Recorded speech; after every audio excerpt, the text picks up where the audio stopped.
So me and Shopcat just want to do a quick little video on safety. So this happened to me, so I know it's happening to other people, and I'm just thankful that it happened in the shop and not in somebody's vehicle or something like that. So we have a lot of gas cans because we're draining old fuel. We have 89, 91, 93, racing fuel, like all different fuels.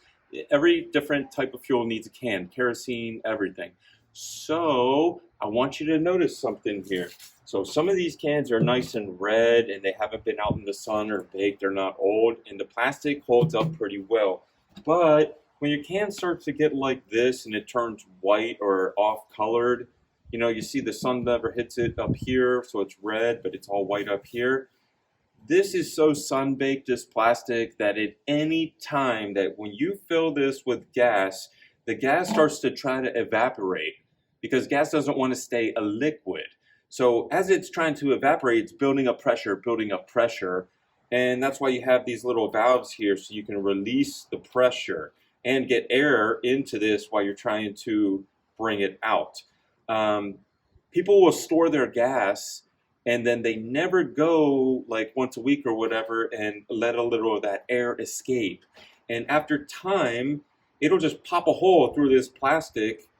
The plastic isn't going to ignite, but if you have this in your trunk, even if it's strapped nice and it'll never spill, if you pop a hole and you take a turn and some of this splashes out onto your carpet, and then you turn your blinker on and God forbid there's a spark or something or a short in your car, you can't catch yourself on fire or do something drastic just by this. I'm going to show you a can that I just a couple of days ago put the bad gas out of our truck into it.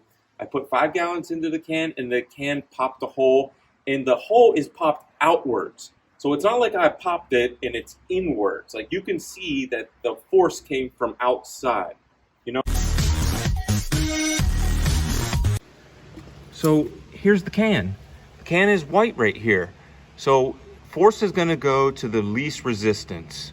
It didn't pop in the red, didn't pop where it's mostly red still, but on these two corners, you see it popped outwards. So now I have to throw this can away, which is good because I'm glad we weren't transporting this anywhere, and or I didn't have it in my RV or something and we didn't know, and that is just kind of gonna smell up the whole RV. You go in, you light a cigarette, or you turn the light on, it gives a little spark.